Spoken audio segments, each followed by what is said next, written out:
다마네스에서 여호와의 말씀이 예레미야에게 임하여 이르시되 너는 유다 사람의 눈앞에서 내 손으로 큰 돌 여러 개를 가져다가 다마네스에 있는 바로의 궁전 대문의 벽돌로 쌓은 축대의 진흙으로 감추라. 그리고 너는 그들에게 말하기를 만군의 여호와 이스라엘의 하나님께서 이와 같이 말씀하시되 보라 내가 내 종 바벨론의 느부갓네살 왕을 불러오리니 그가 그의 왕자를 내가 감추게 한 이 돌들 위에 놓고 또 그 화려한 큰 장막을 그 위에 치리라. 아멘. 네. 음, 오늘은 이제 예레미야에 대해서 예레미야에 대해서 이제 최근에 제가 이것저것 제 설교도 듣고 뭐 이러면서 조금 인상적이었던 부분을 공유하고 싶어서 설교를 준비해 봤습니다. 뭐 용지한테서 잠깐 농담조로 얘기했는데 설교는 너무 힘든 것 같아요.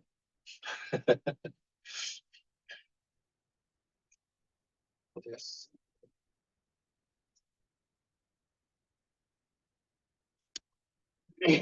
먼저 예레미야에 대해서 이제 잠시 정리를 해보겠습니다. 예레미야는 기원전 650년쯤에 아나도시라는 동네에서 지역에서 태어났다고 예레미야 1장에 자기소개가 되어 있고요. 알려지기로는 기원전 570년쯤에 이집트에서 사망한 걸로 알려져 있습니다. 예레미야의 활동 시기는 남유다에서 활동을 했고요. 그리고 요시야 13년, 기원전 620년부터 기원전 587년 그 유다가 망할 때까지 약 40년 정도 사역을 했습니다. 특히 예레미야는 눈물의 선지자라고도 알려져 있는데 그 이스라엘이 망할 거다, 유다가 망할 거다라는 것에 대해서 지속적으로 백성들에게 경고하고 하나님의 말씀을 전하면서 그때 당시에 백성들이 유다 백성들이 하나님께서 돌보시기 때문에 다른 제국이나 특히 바빌론 그때 당시에 바빌론이 우리를 멸망시키지 못하게끔 하나님께서 지키실 것이다라는 그런 여러 가지 다른 사람들의 다른 어떻게 얘기해야 될까요? 다른 선지자라고 얘기해야 될까요? 어, 예레미야와 정반대되는 주장을 하는 평화가 올 것이다라고 주장하는 그런 사람들과의 대립도 있었고 또 특히나 백성들 입장에서는 나라가 멸망할 것이다라는 이야기를 지속적으로 해왔기 때문에 그리 썩 좋아하지 않았던 선지자였던 걸로도 저는 인지하고 있었습니다. 특히 그 나라가 멸망한다고 얘기하니까 굉장히 슬펐다. 이 정도 수준으로만 저는 이제 생각하고 이해하고 있어서 굉장히 그렇게 많이 이제 관심 두지 않았던 선지자였던 것 같습니다. 개인적으로는. 근데 어쨌든 예레미야는 이제 예루살렘이 막 멸망하는 그 시기쯤에 백성들이 그 바빌론에게 대항하려고 할 때 대항하지 마라 이런 것 이런 이제 메시지를 전했던 그러면서도 한편으로는 굉장히 그 예루살렘의 멸망에 대해서 슬퍼했던 선지자였습니다. 예레미야는 어, 1장 2절부터 5절에 보면 그 하나님께서 부르신 장면이 나와 있습니다. 저는 이 부분을 보면서 모세가 생각이 났었어요. 이건 이제 뒷부분에 다시 말씀을 드릴 거고 그리고 예레미야는 이제 지금 저희의 관점에서 봤을 때는 거짓 선지자였지만 거짓 예언자들이었지만 그 사람들과의 갈등도 굉장히 컸던 선지자였습니다. 그리고 마지막에 전승으로는 저도 이게 조금 이제 그 궁금증이긴 했었는데 이제 최근에 이제 예레미야에 대해서 이것저것 연구라고 해야 될까요? 알아보면서 예루살렘이 멸망했을 때 언약궤가 어디 갔을까라는 생각이 들었어요. 성경 어디에도 언약궤가 어디 있었는지 어디 있는지 그거에 대한 정보가 없어서 조금 이제 궁금증으로 있었는데 최근에 이제 저도 예레미야가 그거를 이제 그 모세가 그 가나안 땅을 그 보는 것을 허락하셨던 하나님께 허락하셨던 그 산 느보산 동굴 어딘가에 숨겼다라는 전승이 있다고 합니다. 그래서 이것에 대해서 아 그렇구나 예레미야가 그런 것까지 했구나라는 것을 알게 된 게 있었고요. 그래서 이런 이제 예레미야에 대해서 이제 보다가 아, 이 사람도 참 하나님의 마음을 가진 사람이었겠구나라는 생각이 들어서 공유하고 싶어서 이렇게 설교를 준비했습니다. 첫 번째는 예레미야를 하나님께서 부르시는 장면이 예레미야 1장에 나오는데 그 장면을 보면서 저는 모세가 생각이 났었어요. 그래서 하나님께서 예레미야 1장에 너 내가 전달하고자 하는 내가 말하고자 하는 그 말을 백성들에게 전해라라고 하나님께서 말씀을 주셨을 때 예레미야가 자신은 아이라서 말을 못한다고 하나님 앞에서 이야기를 했던 부분을 보게 되었습니다. 이걸 보면서 마치 아 모세가 하나님께서 부르심이 있었을 때 떨기는 마음 앞에서 그 모세를 하나님께서 부르셨는데 그 부르심에 대해서 모세가 그 뒤로 빼는 모습이 연상이 됐었어요. 모세도 이제 자기는 말을 못하기 때문에 말을 그를 전할 수 없다라고 핑계를 댔었는데 예레미야도 동일하게 자신은 아이라서 말을 잘 못한다라는 핑계를 했던 모습을 보게 되었습니다. 사실 이때 아까 전 GPT에서도 말씀드렸지만 그 태어난 것은 650년쯤인데 사역을 시작한 거는 626년이거든요.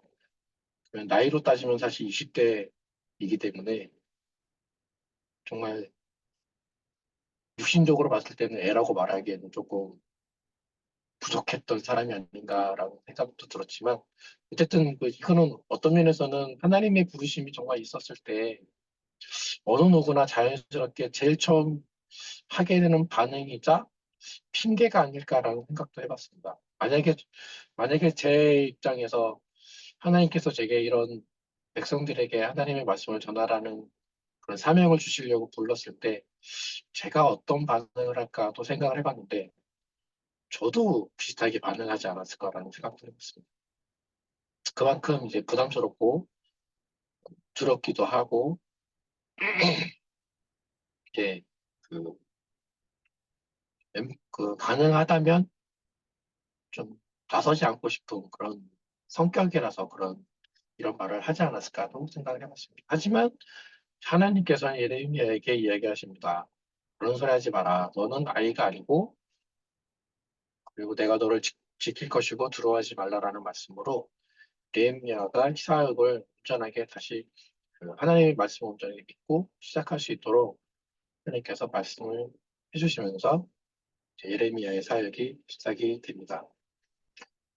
대부분의 메시지는 하나님께서 너희를 축복하신다 이런 말씀이 아니고 그때 상황이 나라가 혼란스럽고 주변 국제 정세나 이런 부분들이 강대국이 일어나고 그 직전에는 아수르에서 이스라엘 멸망하는 그런 사건도 있었고 그 와중에 이제 바벨론이 일어나면서 바벨론이 강성해지는 그런 환경 속에 유대가 그 속에서 어떤 입장을 취해야 되는가, 어떤 태도를 취하는 것인가에 대한 혼란기, 특히나 그 여러 가지 환경 속에서 음, 바빌론 이집트에게 강대국 이집트에게 유다 왕이 대항하다가 죽는 사건도 있었습니다. 하나님께서 지키신다고 믿었던 그런 여러 가지 나라와 국제 여러 가지 관계성 속에서 하나님을 믿는 신앙으로 우리는 이 신앙을 지키겠다. 그리고 너희들은 하나님의 백성이 우리를 해하지 못한다라는 그런 믿음을 가지고 나름대로의 믿음을 가지고 그들에게 대항했지만 그들에게 대항했던 왕이 죽는 사건 속에서 백성들은 아마도 하나님께 대한 실망감 이런 것들도 있었을 그런 환경들, 상황들, 분위기들이 있었던 시대였기도 했습니다. 그 와중에 희망의 목소리를 듣고 싶은 백성들의 어, 그런 바람도 있었을 텐데 그런 바람과는 정반대로 예레미야는 나라가 멸망할 것이고 하나님께서 말씀하신 것이다라고 얘기하면서 그 메시지를 계속 백성들에게 전했습니다. 그리고 그 메시지를 듣는 백성들은 듣기 싫었겠죠. 저도 그랬을 것 같아요. 희망에 대해서 얘기를 해주면 좋겠는데 선지자라면서 선지자니까 하나님의 말씀을 대언하는 사람이니까 하나님께서 우리에게 희망의 메시지를 주실 거 아니냐라는 그 기대감으로 그런 메시지를 기다렸지만 예레미야는 전혀 그런 종류의 메시지를 전해주지 않았습니다. 그리고 거기에 반해서 사람들이 원하는 메시지를 전하는 사람들도 나타났습니다. 그들은 하나님께서 느부갓네살 그때 당시에 왕이었던 느부갓네살 왕을 이기실 것이고 그가 망하도록 하나님께서 인도하실 것이고 우리를 지키실 것이다라는 그런 메시지로 사람들에게도 메시지를 사람들에게 전했습니다. 그 두 가지 메시지의 충돌 속에 대부분의 백성들은 그 자신들이 바라는 그 평화의 메시지만을 선택했고 그거에 반하는 이야기를 하는 예레미야를 괴롭히는 그런 장면도 예레미야 그 말씀 속에 보면 나타나기도 합니다. 예레미야는 그럼에도 불구하고 그 하나님께서 주시는 다른 사람들 듣기에, 다른 백성들이 듣기에 우울하고 조금 듣기를 바라지 아니하는 그런 말씀, 그리고 덧붙여서 너희가 회개해야 한다. 그 회개하면 하나님께서 회복시키실 것이다라는 그런 메시지로는 이어졌지만 하나님께서 너희가 멸망하는 것에 대해서 멸망하지 않도록 하실 것이다라는 메시지는 대부분 전하지 않았던 것 같아요. 그리고 예레미야 자체도 그런 말씀을 전하는 거가 조금 원치 않았던 것 같기도 합니다. 중간중간에 이제 예레미야가 하나님께 불평하는 장면도 나오긴 하거든요. 그러면 그 속에서 예레미야는 하나님의 말씀을 전하고 하나님의 말씀에 순종하면서 하나님께서 자신에게 주신 삶이 어떤 삶인가를 또한 묵상했던 것 같습니다. 그래서 그 하나님께서 자신에게 주셨던 사명이라는 그 단어 하나만으로 그리고 그 말 하나만 가지고 살기에는 너무 힘들었는데 그 메시지를 전하는 하나님께서 말씀하신 그 메시지를 백성에게 전할 때에 아마도 제가 생각했을 때 예레미야는 그 말씀을 전하면서 비록 부정적인 말씀이고 유다의 멸망에 대해서 전하는 메시지이고 하지만 예레미야는 그 하나님께서 말씀하시는 자기에게 전달하라고 말씀하시는 말씀을 들으면서 하나님의 마음을 느꼈던 것 같아요. 내게 이 말씀을 하시는 것은 내가 그 백성들에게 때로는 핍박도 받고 때로는 어, 어, 사람들로부터 매도도 당하고 하는 그런 상황 속에서 그리고 때로는 하나님께서 사람들이 말로는 제대로 그 말씀에 대해서 관심을 갖지 않고 듣지도 않고 하니까 여러 가지 이제 행동으로 보여지는 그런 메시지도 행하긴 했지만 그러면서 하나님께서 그 백성들을 향해 얼마나 깊은 사랑의 마음을 갖고 있는가를 깨달았던 것 같습니다. 그렇기 때문에 그렇게 고난을 당하고 고통을 당하고 때로는 하나님께 불평도 하면서 나는 더 이상 못하겠다라는 그 불평도 하면서 또 그 하나님의 말씀을 꾸준하게 계속 말씀하시는 대로 전했던 건 아닐까. 그리고 그것이 지금 내 살아가는 이 상황 속에서 이 세대 속에서 내가 해야 되는 일이고 이것이 곧 하나님을 기쁘시게 하는 삶이다라는 것을 인정하고 받아들이면서 살아갔던 선지자의 삶이었던 것 같아 보여서 어, 비록 사람들이 볼 때 객관적인 눈으로 보았을 때 저 사람이 말하는 거가 정말 맞을까 틀릴까 그때 당시에 사람들은 되도록이면 희망의 메시지를 들었으면 좋겠다라는 바람이 있었을 텐데, 그리고 그 메시지를 전하는 사람들도 있었을 거고, 그 두 메시지가 충돌하는 상황에서 때로는 타협도 했을, 해볼 수 있는 그런 여지도 있었을 텐데, 예레미야는 하나님의 말씀에 대해서 있는 그대로, 말씀하신 것 그대로, 그리고 그 말씀하신 것 속에서 이스라엘 백성을 정말 하나님께서 어떻게 생각하고 계시고, 얼마나 사랑하고 계셨는가를 느꼈던 그 예레미야의 마음을 한번 상상해 보았습니다. 그리고 이것이 곧 하나님의 심정을 아는 저희가 하나님을 알고 하나님의 말을 알아 하나님을 기쁘시게 하는 삶을 살고자 노력하는 저희의 마음과 그 저희의 자세와 다 있는 것 같아 보여서 예레미야를 소개해 드리고 싶었습니다.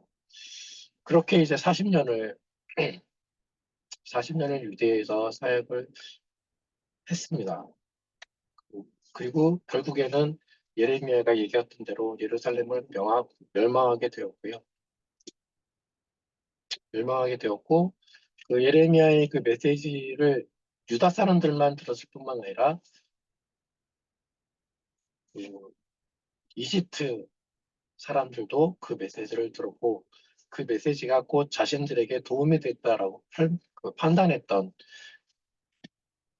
바빌론 군대 장관은 사람들, 그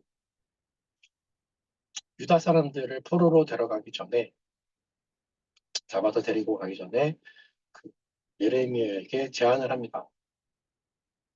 선택권을 주는 거죠. 이제 우리 이제 이 유대인들과 같이 바빌론으로 갈 건데, 바빌론으로 같이 가게 되면, 네가 당신이 바빌론에 굉장히 이로운 이야기를 해줬고, 그 이로운 것 속에서 어떤 면에서는 우리가 도움을 받은 것도 있다고 생각을 한다. 그래서 바빌론을 같이 가게 되면, 거기서 선대할 것이고, 거기서 지금 여기서 지냈던 거와는 다르게 굉장히 풍요롭고 평안하게 살 수 있을 것이다라고 제안을 했습니다. 하지만 예레미야는 그것에 대해서 전혀 관심도 없었고 생각도 없었을 뿐더러 하나님께서 말씀하신 것에 대해서 있는 그대로 이야기했던 사람이었기 때문에 또한 또 한편으로는 자기의 백성들을 사랑했던 선지자였기 때문에 가지 않겠다고 여기에 유다 땅에 남겠다라고 그 제안을 거절했던 선지자였습니다. 그리고 그 모습을 보고 같이 있었던 백성들 중에 일부는 동일하게 예레미야와 함께 남겠다라고 선택을 했던 사람들도 있었습니다. 그 중에 하나가 요하난이라는 사람인데요. 이 사람이 예레미야의 말을 따라 그리고 예레미야가 예루살렘이 멸망할 것이다라는 그 말을 듣고 그 말에 대해서 인정하면서 또 예레미야의 말을 그 뭐라고 해야 될까요? 잘 들었던, 그러니까 반대편에 설지 않고 잘 들었던 사람이었기도 했습니다. 그리고 그 말대로 예루살렘이 멸망했기 때문에 예레미야를 선지자로서 인정하는 태도를 가졌던 사람이기도 했습니다. 하지만 그렇게 이제 여러 가지 상황이 정리되고 난 다음에 요하난이 이제 정치적으로 그 유대 땅에서 어느 정도 실력자가 되었을 때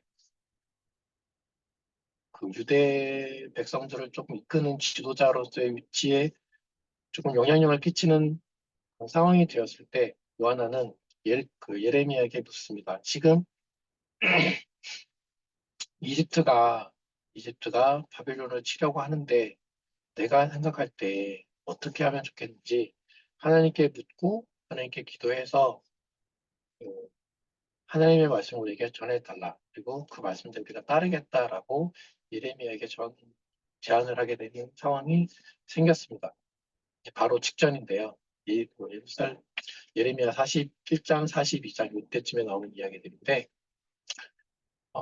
예레미야가 하나님께 기도를 한 후에 요한에게 와서 하나님의 말씀을 전합니다. 너희는 이 유대 땅에서 지내면서 하나님의 말씀을 듣고 하나님의 말씀을 기다려라. 그리고 하나님께서 이 유대 땅에서 지내는 유대인들에 대해서 지키시고 보호할 것이다라고 이야기를 했는데 요한은 그것이 자신이 원했던 대답이 아니었습니다. 즉 요한은 이집트로 이주하고 싶었습니다. 그래서 예레미야가 이야기하는 그 말에 대해서 정면으로 반박하면서 내가 말하는 그 말은 하나님께서 말씀하신 말씀이 아니다 라고 주장을 하게 되고요. 그리고 자신이 가진 영향력을 가지고 이집트로 자기를 따르는 백성들을 데리고 이집트를 이주를 결정하고 이주를 하게 됩니다. 그리고 그때 핑곗거리를 삼기 위해서 예레미야도 끌고 가요. 그리고 이집트 땅에 도착하고 난 뒤에 이 백성들의 반응이 예레미야를 더 실망스럽게 만든 상황을 보여주게, 즉, 이 땅에 와서, 이집트 땅에 와서는 이집트 땅으로 이주할 때까지는 하나님의 뜻대로, 하나님의 말씀대로 우리가 살고자 한다. 당신의 말이 내가 원하는 대답은 아니지만 그것은 당신이 잘못 듣는 것이다. 라고 주장하면서 이집트로 왔지만 이들은 이집트에서 지내면서 그리고 이집트의 어떤 환경이나 이런 분들의 이런 부분들이 굉장히 마음에 들었는지 이들은 하나님 앞에서 그리고 예레미야 앞에서 이제는 하나님 필요 없다. 우리는 저 하늘의 신들을 우리가 섬기고자 한다라고 어떻게 보면 하나님의 입장에서 그리고 하나님의 마음을 아프게 하는 그런 말들을 서슴지 않게 했던 그런 모습들을 이집트 땅에서 애굽 땅에서 보여주게 되었습니다.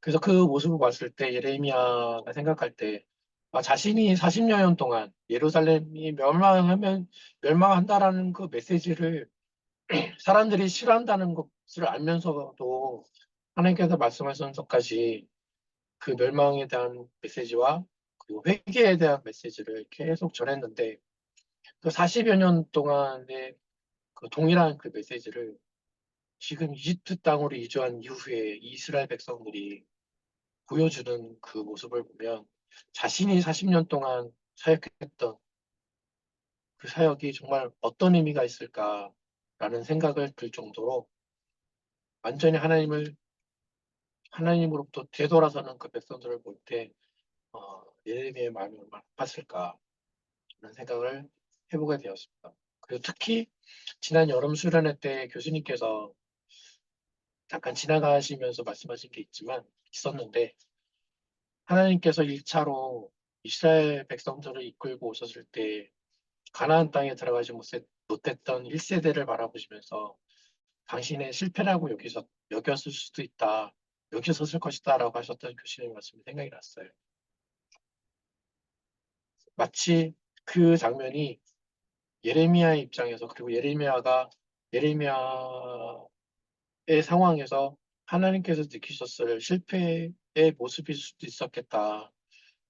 그렇게 회개할 것이고 어떤 면에서는 겉으로는 하나님의 말씀, 하나님께 회개할 것이다라고 회개하는 그런 회개하는 마음으로 서 있는 것처럼 보였던 그 사람들이 장소가 바뀌니까 완전히 하나님을 배반하고 하나님으로 떠나가는 그런 모습을 보면서 느꼈을 하나님의 그 배신감 또는 실망감 그리고 예레미야의 그 40년 동안의 그 사역에 대한 사역들이 아무것도 아닌 것처럼 되어지는 그런 상황을 보면서 하나님께서 느꼈을 실망감과 배신감 그리고 그 예레미야가 느꼈을 허무감 이런 것들도 생각해 보게 되었습니다.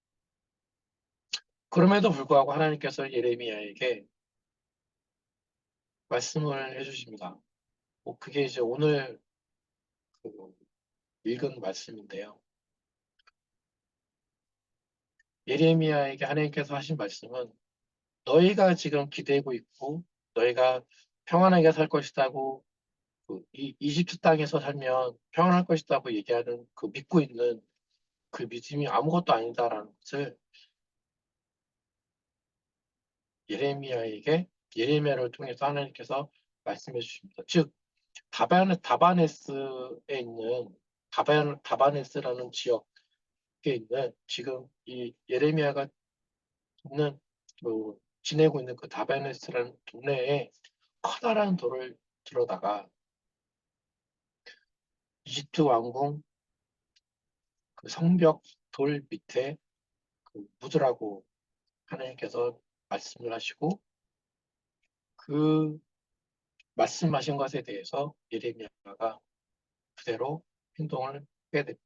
이때 당시에 예레미야의 나이는 거의 60, 70 되는 그런 나이였는데요.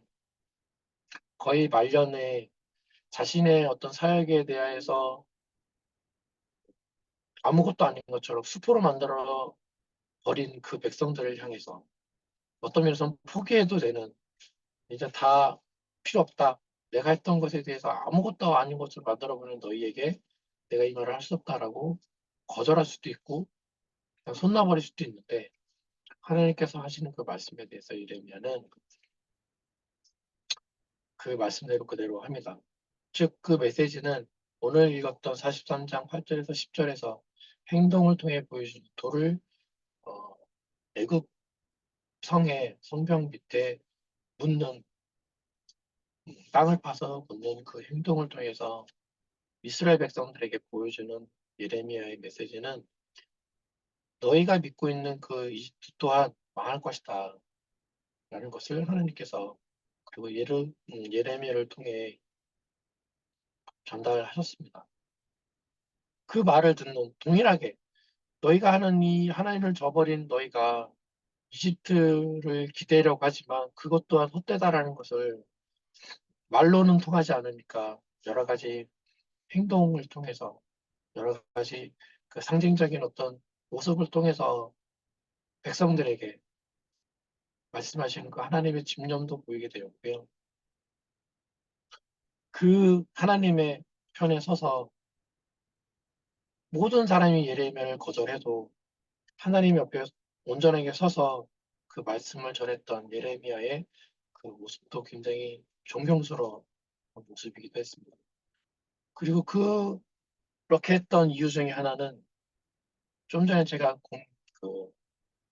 말씀드렸던 것처럼 하나님을 사랑하고 그리고 그 하나님께서 이스라엘 백성들을 얼마나 사랑하고 계시는지 그리고 이스라엘 백성이 그 사랑에 대해서 얼마나 관심이 없었는지 그리고 그걸 알려고 노력하지 않았는지 그 여러 가지 상황 속에 안타까운 마음에 이스라엘 백성들에게 전했던 예레미야의 마음도 보게 되었습니다.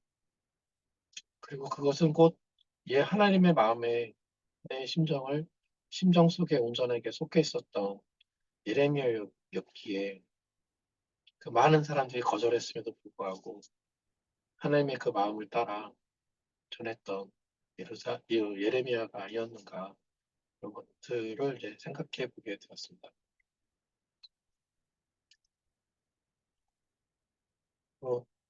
이제 말씀을 드리다 보니까 조금 이제 금방 끝난 것 같은 느낌이 드는데요.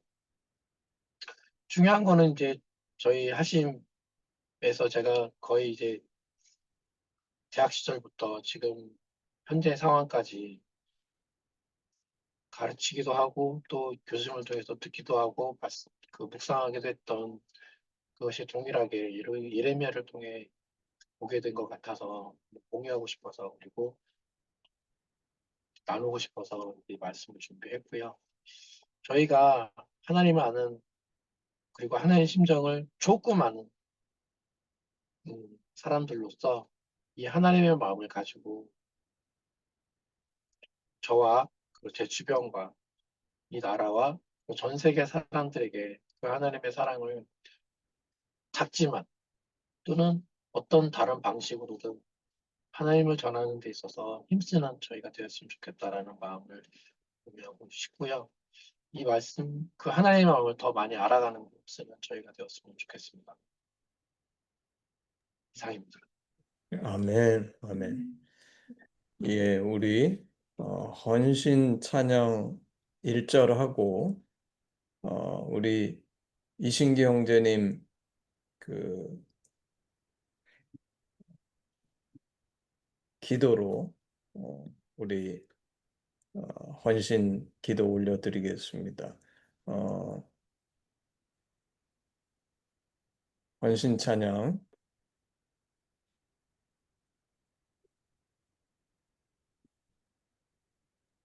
1절만 하겠습니다. 내게 있는 모든 것을 아낌없이 드리네. 사랑하고 의지하며 주만 따라 살리라. 주께 드리네. 주께 드리네. 사랑하는 구주 앞에 모두 드리네. 아멘.